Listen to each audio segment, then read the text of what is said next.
Mesdames, Messieurs, bonjour. Dans le sommaire de ce 13h au Bénin, vous ne verrez presque plus de boutiques, encore moins de buvettes en activité dans le ceinturage du stade de l'Amitié Générale Mathieu Kérékou. Les occupants, dans leur majorité, se conforment aux injonctions du gouvernement en respectant la date butoir du 18 avril 2022. C'est le visage d'un stade pilonné avec des occupants désespérés que vous verrez dans un instant. La situation dans les lieux de détention au Bénin est documentée en bonne partie. L'ONG Changement Social Bénin a compilé ces données dans un monitoring des droits humains en milieu carcéral. Le document prenant en compte l'année 2021 a été officiellement rendu public ce mardi au siège de l'organisation à Abomey-Calavi.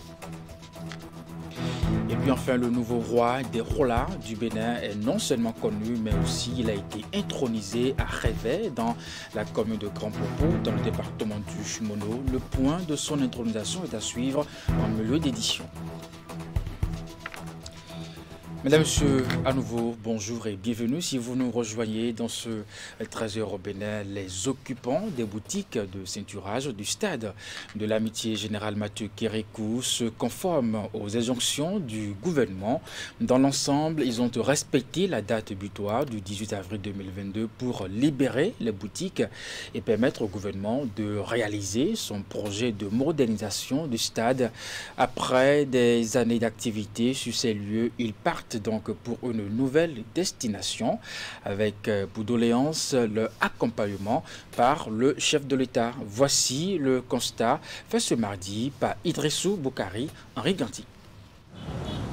Lundi 18 avril 2022, c'est le dernier délai accordé aux exploitants des boutiques de ceinturage du stade de l'Amitié Générale Mathieu Kérékou. Au lendemain de cette date butoir, mardi 19 avril, voici le visage que présente le stade. En fonction de ce qu'ils peuvent sauver, les occupants vident les lieux pour éviter des surprises désagréables. Si certains ont déménagé en prenant juste l'essentiel, pour d'autres, il faut récupérer tout, sinon presque l'essentiel de l'investissement. Moi, j'enlève des carreaux ici pour que le déménagement du stade d'amitié sera fait vite. Le temps que nous passons actuellement, vraiment, et surtout quand on se met à casser les choses, c'est un peu vraiment choquant. Ça me fait pitié, mais on ne peut rien. Plus de 400 boutiques fermées, des emplois volatilisés, et l'on se pose déjà des questions sur le climat sécuritaire qui va prévaloir au stade et ses environs. Lieu de détente, d'activités sportives et de business, les bons moments passés par ici entre amis, parents ou collègues seront bientôt dans les souvenirs. Oui, mais c'est tout à fait comme ça. Quand vous avez une ancienne femme, si elle s'en va, elle vous manque avant que vous ne trouviez une nouvelle femme peut-être plus adorable. Hein? Donc je pense que c'est de la nature humaine. Pourvu que le nouveau projet puisse vite voir le jour, et que ceux qui sont déguerpis, surtout les opérateurs qui ont géré des activités commerciales, qui ont employé un grand nombre de personnes ici, qui vont certainement rentrer pour un moment inévitablement dans le chômage, et que ces gens-là puissent rapidement retrouver quelque chose. En entente avec les autres promoteurs, nous avons commis un expert en immobilier qui a évalué toutes les boutiques, tous les bâtiments. Il va déposer le rapport au gouvernement. À compter du lundi 18 avril 2022, les promoteurs de boutiques en contrat avec l'Office de gestion des stades pour une durée de 24 ans sont dépossédés de leur droit de propriété sur ces bâtiments. À contre-cœur, on prend des dispositions pour une nouvelle aventure. Malgré son ambition pour la modernisation du stade, le chef de l'État est appelé à rester fidèle à l'une de ses promesses pour son second mandat.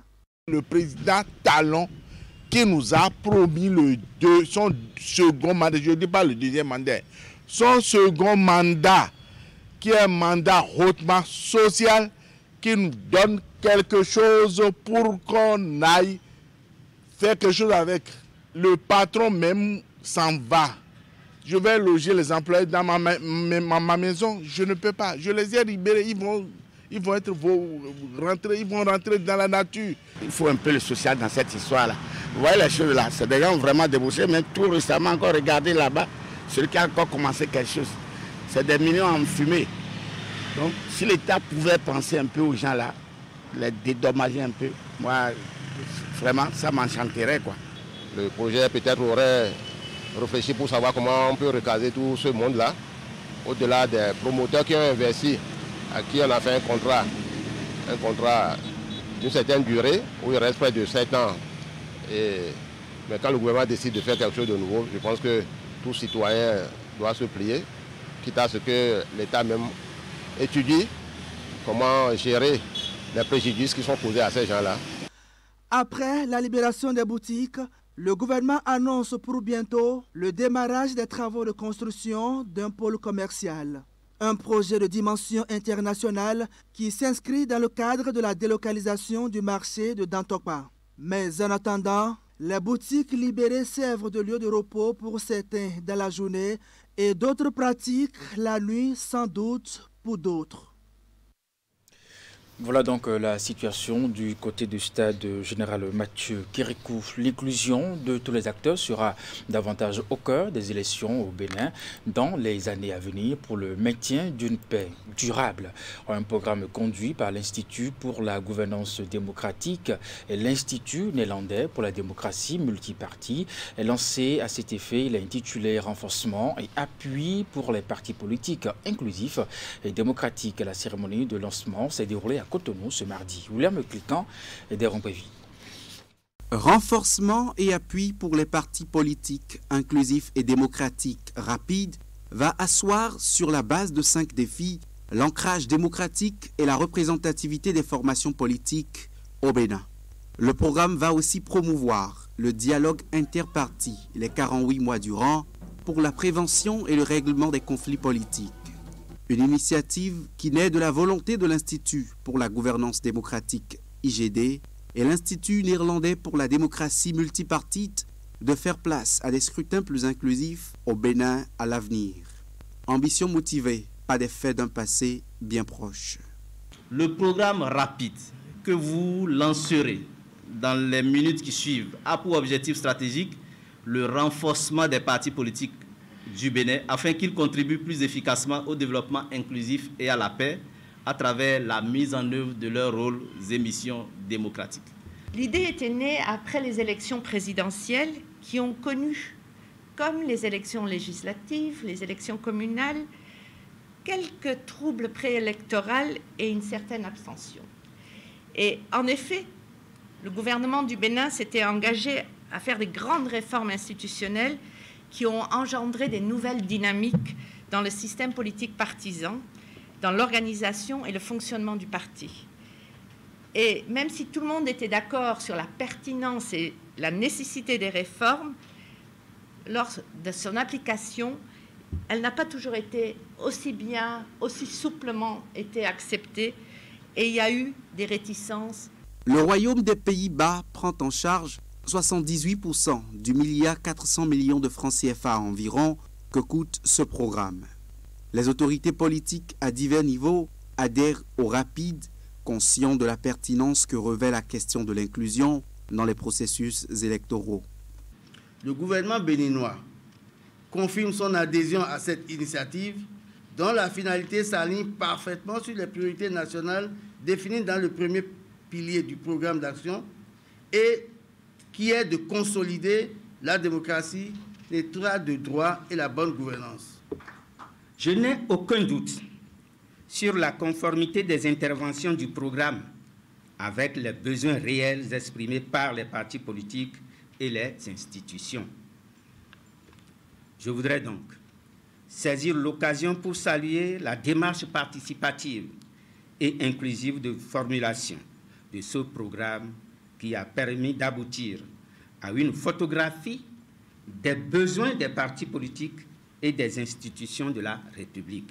L'IGD et ses partenaires envisagent de réunir tous les acteurs intervenant dans la chaîne des scrutins autour de ce programme.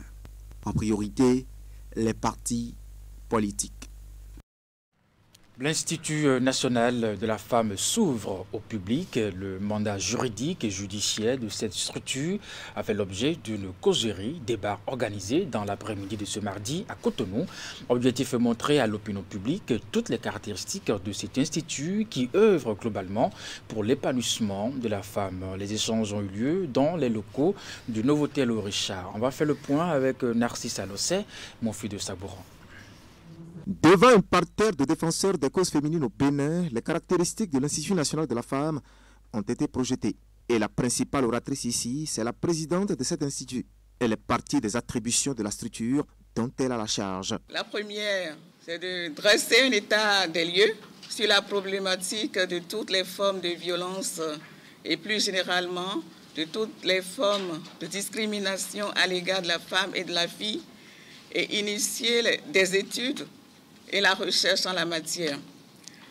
Évaluer l'impact de toutes les formes de violence et de discrimination sur l'inclusion des femmes dans le développement durable, leur participation à la vie publique et politique et leur épanouissement au sein de leur famille. Des attributions qui, a-t-elle dit, sont articulées autour de 6 points contenus dans la mission de l'Institut national de la femme, créé pour promouvoir le leadership féminin et lutter contre la discrimination en général et les violences basées sur le genre en particulier. Sur le terrain, le travail se fait autour de 2 principaux pôles. Le premier, c'est le pôle études, documentation, promotion du leadership féminin et communication. Le second, assistance aux victimes. On a des points focaux et des relais dans les départements, communes, arrondissements, dans les administrations publiques et privées, dans les lieux d'enseignement, d'apprentissage et de formation. Nous allons nous appuyer sur les services du ministère des Affaires sociales pour ce faire. Juste derrière la présidente de l'Institut national de la femme, la secrétaire exécutive a planché sur le mandat juridique et judiciaire de l'Institut. Et dans son intervention, elle a beaucoup plus insisté sur le rôle de l'institution face aux cas de discrimination. Lorsqu'il s'agit d'une discrimination spécifique, qui est celle qui consiste notamment à exercer de la violence à l'égard de la femme, qu'il s'agisse d'une violence physique ou qu'il s'agisse d'une violence patrimoniale, ça peut être une violence psychologique. C'est d'ailleurs la pire de toutes, parfois. L'Institut national de la femme a ce devoir-là, d'être là. Autrement dit, aller au-delà de la parole pour barrer la voie au signal de l'impunité au Bénin. Et ceci à travers une batterie de mesures prises pour assurer l'épanouissement de la femme béninoise. Ce qui fait dire au ministre des Affaires sociales que c'est un modèle inédit. Et je pense que le président de la République a vu juste, il a vu loin en mettant en place ce modèle, parce que ce modèle prend en compte toutes les failles non comblées du passé. Et lorsque nous avons présenté les différentes avancées, comme je le dis souvent, c'est un tournant historique que le Bénin a pris en matière de protection de la femme. Et lorsqu'on regarde toutes ces avancées, ailleurs, on nous demande même de leur envoyer les statuts de l'Institut. Ils veulent savoir, ils veulent avoir les éléments parce que c'est vraiment un modèle inédit. Et nous sommes sûrs que lorsque nous allons mettre en place les différentes étapes, nous allons forcément avancer vers quelque chose de magnifique pour les femmes. Place a été faite enfin au débat et plusieurs questions ont été posées, tout comme des apports faits pour le bon fonctionnement de l'Institut national de la femme. Un institut créé par décret 2021-391 du 21 juin 2021, modifié par le décret 2021-613 du 17 novembre 2021. Je vous l'annonçais en titre, la situation dans les milieux de détention au Bénin est documentée en bonne partie. L'ONG Changement Social au Bénin a donc compilé ces données dans un monitoring des droits humains en milieu carcéral. Le document prenant en compte l'année 2021 a été officiellement rendu public ce mardi au siège de l'organisation à Bomé-Calavi. William Cliquant et Derompévi. 3 institutions et organisations reçoivent ainsi, de façon symbolique, les 11 bréviaires illustrant la situation globale des détenus et prisonniers au Bénin. Le document retrace le quotidien dans 10 maisons d'arrêt et prisons sur les 11 dont dispose le Bénin. Sur 14 000 pensionnaires, Changement Social Bénin a pu interroger 1000. à raison de 100 échantillonnés par centre pénitentiaire. Un travail salué par les différents organismes de la chaîne de défense des droits humains au Bénin soutient à l'initiative. J'ai voulu personnellement venir ici aujourd'hui à cause de la thématique, qui est une thématique pour laquelle la Commission s'est engagée. Nous avons été heureux de constater que, bien que le gouvernement ait pris des mesures privatives interdisant l'accès au centre de détention, qu'après la Commission, vous aviez été autorisé. La question de la vie carcérale fait partie des chevaux de bataille du médiateur de la République depuis plusieurs années. Et depuis quelques jours seulement, j'ai pris fonction en tant que directeur des recours du médiateur. Je peux vous garantir que dans la pile des dossiers dont j'ai hérité, les réclamations ou les plaintes relatives aux conditions de détention occupent une bonne place. Le Ordre des avocats du Bénin a également fait un travail par rapport à la situation carcérale des détenus. Donc c'est une lutte commune et nous allons continuer ensemble avec vous. Un comité scientifique d'universitaires et de spécialistes défenseurs expérimentés des droits humains au Bénin a supervisé les travaux de réalisation de ce monitoring. Et nous avons fait la part des choses, parce que chaque établissement, selon même la position géographique, vous le constaterez à l'étude du document, a ses spécificités. Le questionnaire qui a été utilisé, en réalité, traite dans un premier temps de la situation judiciaire des personnes privées de liberté et dans un second temps traite des conditions de détention de ces personnes dans le milieu carcéral.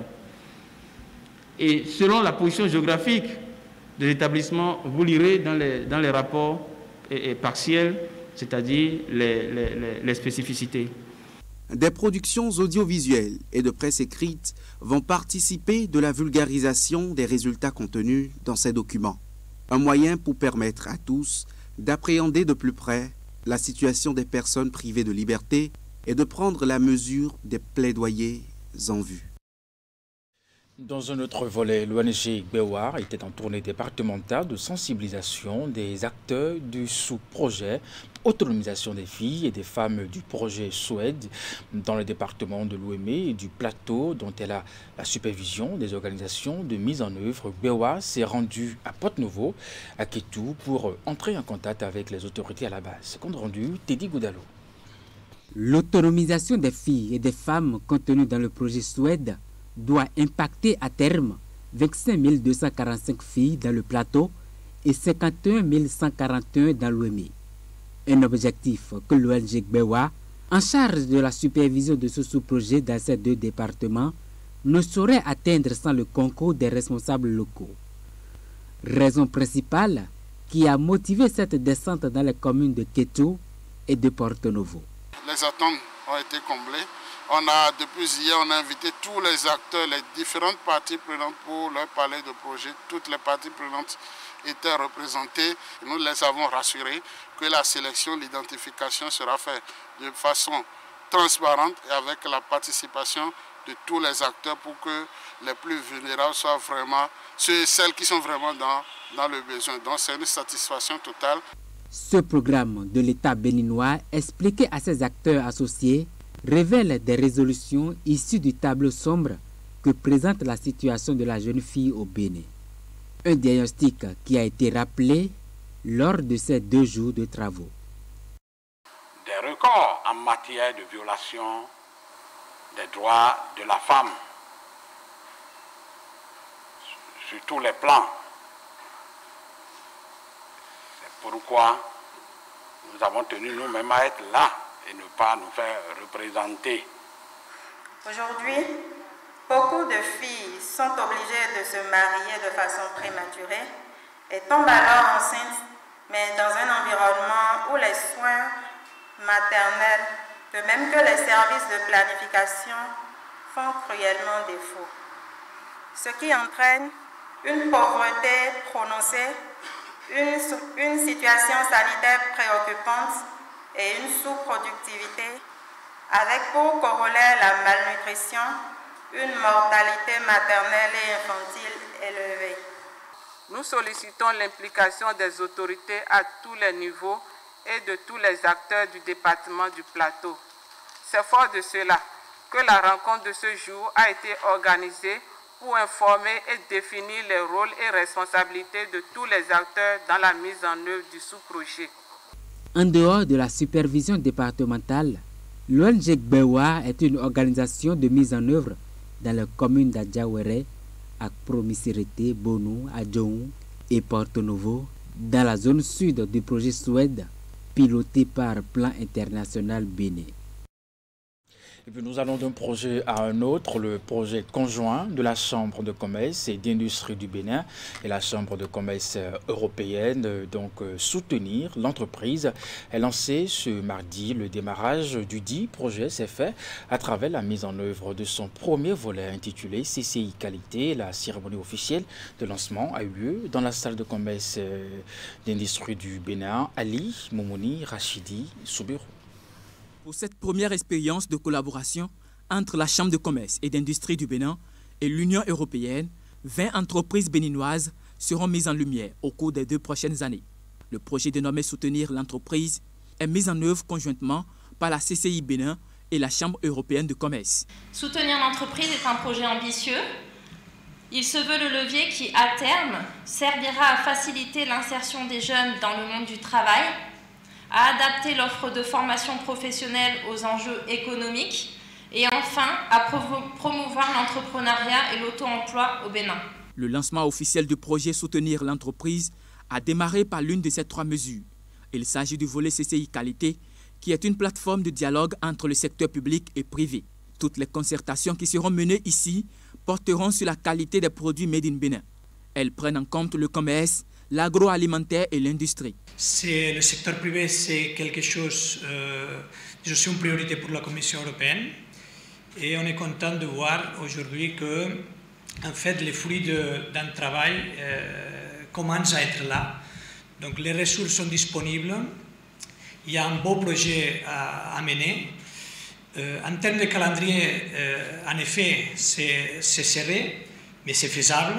Le bureau consulaire de la Chambre de commerce et d'industrie du Bénin, par ma voix, vous exprime toute sa gratitude pour l'appui financier apporté à nos 2 institutions, Eurocham et CCI Bénin. Avec le projet Soutenir l'entreprise, les 20 structures retenues bénéficieront d'une formation et d'un accompagnement technique. Il est également prévu un rapprochement entre le milieu scolaire et le monde de l'entreprise pour favoriser l'insertion des jeunes béninois. Pour finir, les 20 entreprises recevront chacune une certification ISO au bout de leurs efforts.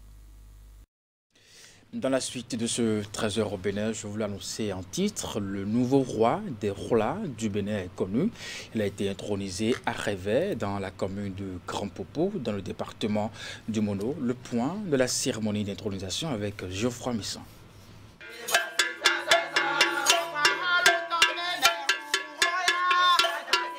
Une nouvelle ère s'ouvre au sein de la communauté Rola du Bénin. Depuis le samedi 16 avril 2022, le trône de leur royauté n'est plus vacant. Il est désormais occupé par Holou Wenoukhonyon, que voici. Je demanderai à tous ceux qui sont là, tous les plats du Bénin, de s'unir parce que nous avons un grand travail à faire, celui de l'alphabétisation, de l'émancipation. Holou Wenoukhonyon, avant de s'installer sur le trône des Roula du Bénin, a subi des heures plus tôt quelques rituels. Dirigés par Togbe Vankou II, ces rituels se sont déroulés au palais Alibounou, à Oussoukhwe, à Révet, dans la commune de Grand Popo. Ça s'est bien passé, comme les oracles l'ont dit. C'est nous, les Alibounou, qui intronisent les rois plats. Donc la cérémonie, ça s'est bien passé, très bien passé. Les coris ont donné de bons résultats. Les colas aussi ont donné de bons résultats. Donc ça s'est très bien passé. Plusieurs têtes couronnées ont effectué le déplacement pour saluer le nouveau venu dans le cercle des rois et têtes couronnées du Bénin. Outre la prière, ils ont aussi prodigué des conseils au nouveau roi des rois du Bénin et lancé des messages. En tant que président du Conseil des rois et dignitaires du Moni du Koufo, je vous donne toute la bénédiction de tous les rois et dignitaires du Mono et du Koufo.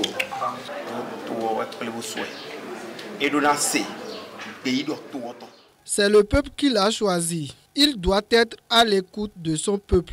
De la même manière, le peuple va le suivre. Le travail doit être fait la main dans la main.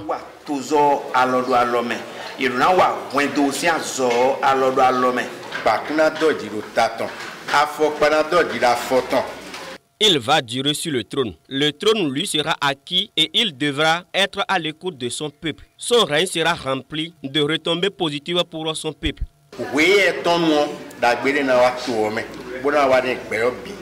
Holu Wenonghonyan est le 5e roi des rois du Bénin.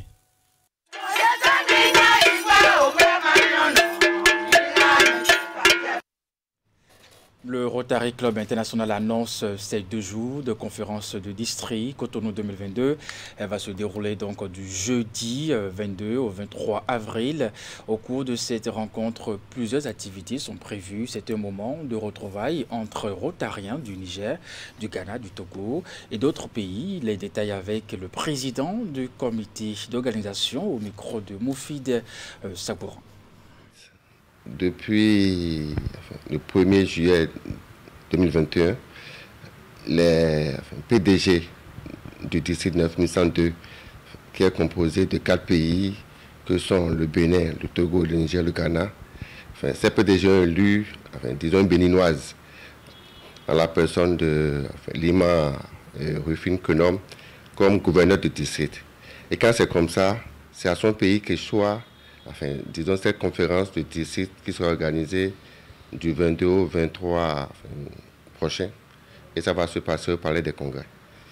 Bon, au cours de cette conférence, c'est qu'il se passera beaucoup de choses. D'abord, c'est là où on va présenter les objectifs de l'année rotarienne 2022-2023.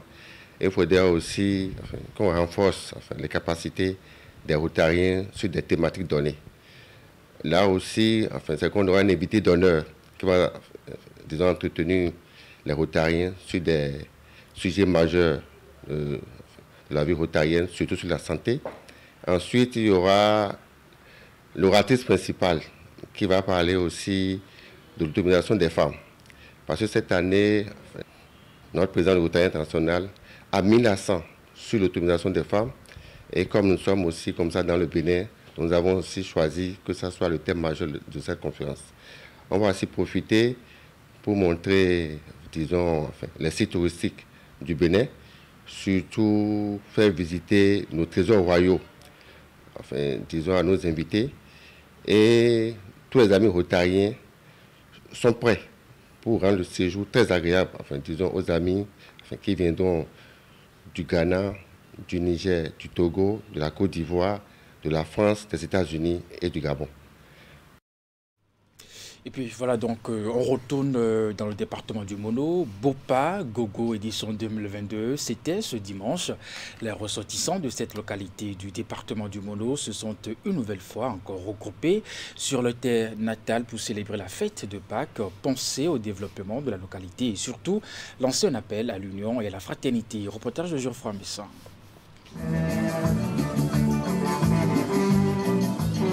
Ces faits est désormais bien rangé dans les annales de l'histoire. La fête Gogo a en effet vécu ce week-end pascal et s'est bel et bien déroulée à Bopa, au sud-ouest du Bénin, dans le département du Mono. La communion des fils et filles de la cité autour du déjeuner pascal a été précédée en cette journée du dimanche 17 avril 2022, jour de célébration de la résurrection du Christ, par une messe d'action de grâce. Bien-aimés du Seigneur, le Christ est ressuscité. Nous y croyons. Et parce que nous y croyons, nous devons changer radicalement d'orientation pour notre vie. Changer d'orientation, qu'est-ce que cela signifie? Cela signifie vivre en ressuscité, maintenir nos yeux tournés vers les réalités d'en haut, non vers celles de la terre. Célébrée à l'église Sainte-Anne de Bopa, cette messe a été une occasion pour le curé de la paroisse de profiter de son homélie tirée du livre de Jean, chapitre 20, versets 1 à 9, pour inviter Bopa, à travers ses fils d'ici et d'ailleurs, à retrouver son union et sa fraternité. Si nous ne voulons pas camoufler la vérité, nous devons remercier le curé pour son message à l'adresse de nous tous, fils et filles de Bopa. Il a dit la vérité. Il faut reconnaître que la haine a pris le pas sur l'amour à Bopa. Mais comme l'a souligné, ou bien l'a souhaité le curé, rien n'est impossible. Il a cité des noms. Je nous invite, ces noms, à rentrer en nous-mêmes, puisque moi-même je fais partie. Nous devons laisser nos égos. Nous devons développer l'amour du prochain, l'amour de nos frères. Je n'ai pas grand-chose à dire, mon père. Je vous remercie pour cette attention-là, ce message que vous avez envoyé. Je crois que chacun de nous a reçu le message et quand nous allons rentrer chez nous, nous ferons ce qui est bon pour que nous puissions nous retrouver. Parce que je l'ai dit effectivement, si dans les anciens bureaux ça marchait, c'est parce qu'ils étaient des frères, ils étaient des amis, ils se fréquentaient. Aujourd'hui, ce n'est plus ça.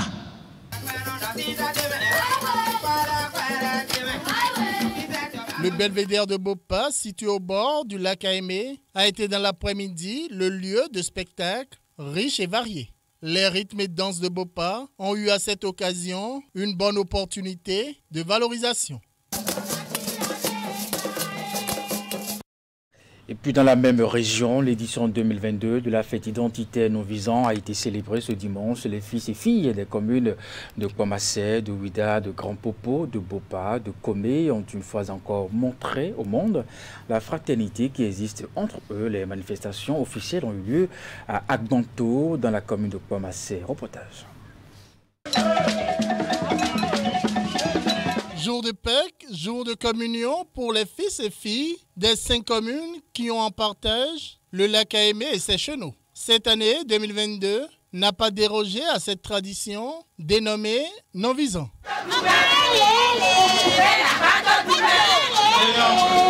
Agbanto, dans la commune de Kouamassé, frontalière avec la commune de Komé, a été cette année la capitale de ces retrouvailles. Le top des manifestations officielles a été donné au cours d'une messe d'action de grâce à l'église Saint-François d'Assise d'Agbanto dans la matinée du dimanche 17 avril. C'est au nom de la vie avec le Christ ressuscité qu'il vous faut œuvrer pour démolir les murs de la haine et établir des ponts qui relient les contrées d'une rive à l'autre du lac Aimé. Que par l'intercession de la Vierge Marie, le Christ ressuscité vous accorde cette grâce, la grâce de réaliser les vœux les plus chers de votre non-visant. Outre cette célébration eucharistique, la journée du dimanche pascal a été marquée par la bénédiction du lac Aimé par l'archevêque de Cotonou. Des réjouissances populaires autour de mets variés ont ensuite été organisés, ainsi que des concerts, mais également des moments de réflexion. Aujourd'hui, l'archevêque a dit qu'il faut que nous ayons la foi en nous-mêmes, que le lac va ressusciter, que le lac rapportera désormais les gros poissons. Et ça, avec notre Dieu. Il ne faudrait plus que le lac se regorge d'immondices. Il ne faudrait plus qu'on mette Akaya dans le lac. Il ne faudrait plus que les religions attrapent le lac. Il ne faudrait plus que les petits filets attrapent les petits poissons. Créée depuis 1964, Non-Visant est une association à but non lucratif. Elle regroupe plus de 300 villages répartis dans 17 arrondissements et 5 communes que sont Bopa, Ouida, Kpamassé, Komé et Grand Popo avec 11 ethnies. Qu'est-ce que nos visants nous a apporté? Qu'est-ce que le flambeau nous a apporté? Le flambeau nous a apporté un terrain de football. Nous avons désormais la route de nos visants à Bateau. Il faut souligner qu'en levée de rideau, la veille, les populations ont eu droit à des activités et compétitions sportives et culturelles. Les regards se tournent désormais vers la localité de Sekboué, dans la commune de Kpamassé, qui va abriter la prochaine édition de la fête non-visée.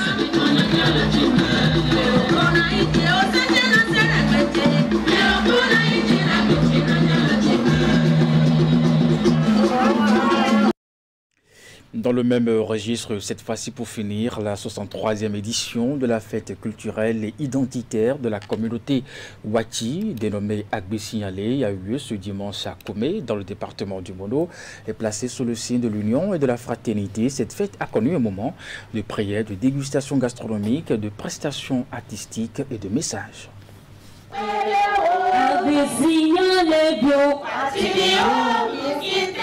La ville de Komé, l'instant d'un week-end pascal, a une nouvelle fois vibré au rythme de la fête culturelle et identitaire de la communauté Wachi Agbé-Signalé. Pour cette 63e édition, l'apothéose des festivités a eu lieu ce dimanche, 17 avril 2022, et a démarré par une messe d'action de grâce. Seigneur, notre Dieu, qui règne avec toi pour les siècles des siècles. Célébrée à l'église catholique Saint-Michel de Komé, cette messe a été suivie par le clou des manifestations au niveau de l'esplanade de la Maison des Jeunes de Komé.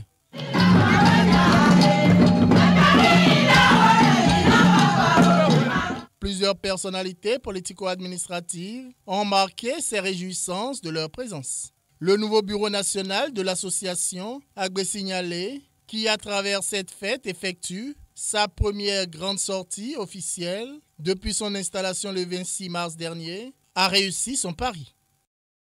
Conformément au programme établi, les festivités ont démarré à la fête des rameaux il y a une semaine avec la cérémonie culturelle à Salati, au cours de laquelle nous commémorons nos aïeux qui ont opposé la résistance aux forces expansionnistes. Salati représente aussi pour la communauté Wati un symbole d'unité où nous célébrons notre culture et affirmons notre identité. La promotion de la culture Wati se poursuit ici avec les animations des groupes de musique traditionnelle. Dans une ambiance de convivialité, de fraternité et des grands jours, les fils et filles Wati, venus pour la circonstance du Bénin, du Togo, du Ghana et de la diaspora, ont parlé de développement de leur localité. Notre ambition pour l'association est grande et nous voulons compter sur tous pour faire de l'espace culturel Wati Agbé-Signalé un espace de paix, de cohésion sociale et de prospérité aux côtés de nos frères et sœurs des espaces politiques du Bénin, du Togo et du Ghana. L'ancien président, devenu lors du dernier congrès de l'association Agbé-Signalé, président du Conseil fédéral, Espedi Wessou, a été honoré. Président Jacques, le combat est ample, mais tu vas réussir. Le bureau qui t'accompagne va réussir. Les festivités se sont poursuivies dans la soirée, après les parties gastronomiques, par des prestations d'artistes et autres spectacles.